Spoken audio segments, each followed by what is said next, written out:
दोस्तों, आप सबका एक बार फिर से स्वागत है आपके अपने एनबीडी पाठशाला यूट्यूब चैनल पर। हमारा आज का जो टॉपिक है दोस्तों वो है उत्सर्जन तंत्र, एक्सक्रीटरी सिस्टम। और आज के वीडियो में हम उत्सर्जन तंत्र के इंपॉर्टेंट क्वेश्चन आंसर्स करने वाले हैं जो कि एग्जाम्स में बार बार रिपीट हो रहे हैं। तो बढ़ते हैं हमारे वीडियो की तरफ। अगर उससे पहले आपने चैनल को सब्सक्राइब नहीं किया तो चैनल को सब्सक्राइब कर लीजिए। हमारा पहला प्रश्न है, निम्न में उत्सर्जी अंग है। हमारे ऑप्शन से देखिए, किडनी, लंग्स, यकृत या फिर सभी। तो इसका जो सही जवाब हो जाएगा वो होगा ऑप्शन डी, सभी। देखिए दोस्तों, ये सबके सभी उत्सर्जी अंग हैं और इसके साथ ही हमारी जो स्किन होती है, त्वचा होती है, वो भी उत्सर्जी अंग होता है।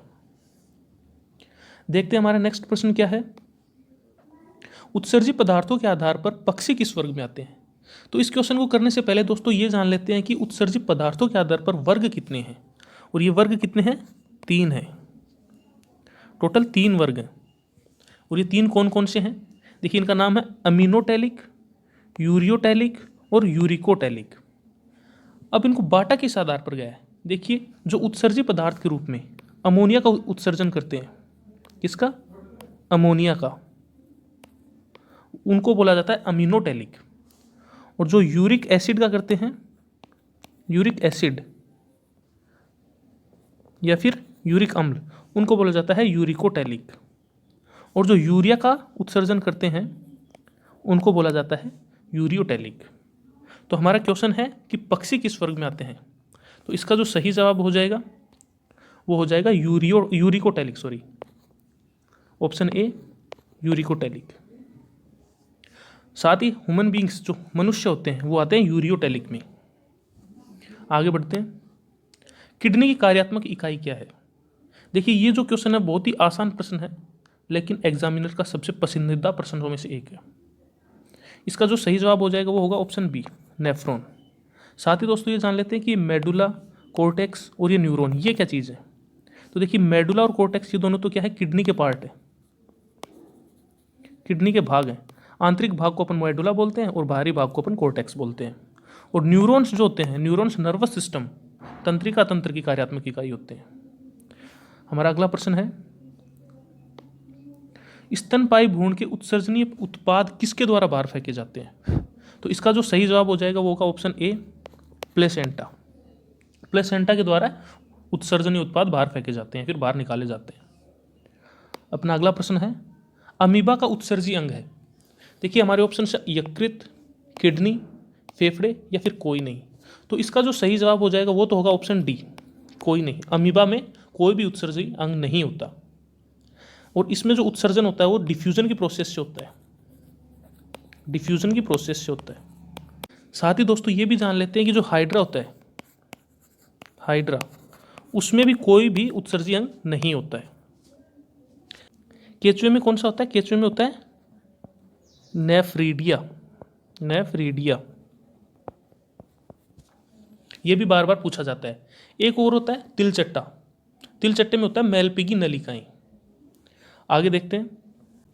हमारा अगला प्रश्न है, नेफ्रॉन के स्रावी भाग, सेक्रेटरी पोर्शन का भाग है। हमारे ऑप्शन है समीपस्थ कुंडलित नलिका, हेनले लूप, दूरस्थ कुंडलित नलिका और उपरोक्त सभी। तो इसका जो सही जवाब है वो है ऑप्शन डी, उपरोक्त सभी। ये सारे के सारे ही नेफ्रॉन के स्रावी भाग के भाग हैं। आगे देखते हैं। किडनी के बाहरी भाग को कहा जाता है, ये मैंने देखो पिछले क्वेश्चन में पहले ही बता दिया है। इसका जो सही जवाब होगा वो होगा ऑप्शन ए, कोर्टेक्स। बाहरी भाग को अपन बोलते हैं कोर्टेक्स। ये जो बाहर का जो भाग है उसको अपन कोर्टेक्स बोलते हैं। और जो इसके अंदर का भाग आंतरिक, उसको बोला जाता है मेडुला। और ये जो खाज हो जाती है, ये जो जगह है, इसको बोला जाता है पेल्विस। आगे बढ़ते हैं। यूरिया का निर्माण होता है, यूरिया का निर्माण कहाँ होता है हमारे शरीर में? किडनी में होता है या फिर यकृत में होता है या फिर फेफड़े में होता है या फिर हृदय में, हार्ट में होता है। तो इसका जो सही जवाब है वो ऑप्शन बी, लीवर, यकृत। लीवर में यूरिया का निर्माण होता है। आगे देखते हैं। मनुष्य में मूत्र के माध्यम से उत्सर्जित नाइट्रोजन अपशिष्ट है। ऑप्शन से यूरिक एसिड, यूरिया, अमोनिया या फिर ट्राई मिथाइल एमीन ऑक्साइड। तो इसका जो सही जवाब है वो है ऑप्शन बी, यूरिया। साथ ही दोस्तों आपको ये जान लेना चाहिए कि जो नाइट्रोजन है वो हमारे रक्त में अघुलनशील है। आगे देखते हैं।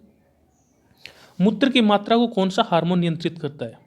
ऑप्शन है ADH, एंटी डाईयूरेटिक हार्मोन, या फिर थायरोक्सिन, या फिर मेलेनिन, या फिर नो।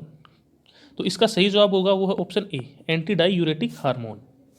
आगे देखते हैं, मानव शरीर में रक्त की शुद्धिकरण की प्रक्रिया को कहा जाता है। ऑप्शन है नेफ्रॉन, प्रसार, डायलिसिस और कोई नहीं। तो इसका सही जवाब है वो है ऑप्शन सी, डायलिसिस। देखो प्रसार किस में होता है, अमीबा में होता है। आगे देखते हैं, यूरिन का पीला रंग का कारण है, यूरिन होता है वो पीला रंग का होता है, उसका कारण क्या है। ऑप्शन है यूरोक्रोम, कैल्शियम ऑक्जिलेट, सल्फ्यूरिक अम्ल, या फिर कोई नहीं। तो इसका सही जवाब है वो है ऑप्शन ए, यूरोक्रोम। यूरोक्रोम की वजह से अपना यूरिन होता है वो पीले कलर का होता है। जो कैल्शियम ऑक्जिलेट होता है उसकी वजह से हमारे किडनी में क्या हो जाता है, स्टोन हो जाता है। अपन किडनी में पत्थरी बोलते हैं, फिर स्टोन बोलते हैं, उसके कारण होता है कैल्शियम ऑक्जिलेट। और इसको सही करने में कौन सा एलिमेंट काम में लिया जाता है, मैग्नीशियम, Mg। आगे बढ़ते हैं नेक्स्ट प्रश्न की ओर। यूरिन का पीएच वैल्यू है, देखिए यूरिन का जो पीएच वैल्यू होता है वो कितना होता है। तो ये तो आपको पता होगा कि यूरिन होता है वो हल्का एसिडिक होता है, अम्लीय प्रकृति का होता है। तो इसको देखते हैं अपने सी और डी तो कैंसिल हो जाते हैं, ये तो ऑप्शन होने ही नहीं है। फिर देखते हैं अपने ऑप्शन ए और बी में से, तो इसका सही जवाब हो जाएगा ऑप्शन बी। तो यूरिन का जो पीएच वैल्यू होता है वो 6 होता है। तो दोस्तों ये थे हमारे आज के कुछ क्वेश्चंस। अगर वीडियो पसंद आई है तो वीडियो को लाइक करना, और अपना जो स्कोर रहा आपका उसको कमेंट बॉक्स में ज़रूर कमेंट करना। साथ ही हमने इंपॉर्टेंट क्वेश्चंस की वीडियो अपलोड की हुई हैं, उनकी लिंक मैं आपको डिस्क्रिप्शन में प्रोवाइड करवा दूंगा, वहाँ पर जाके आप ज़रूर उन क्वेश्चंस को भी करना। Thank you.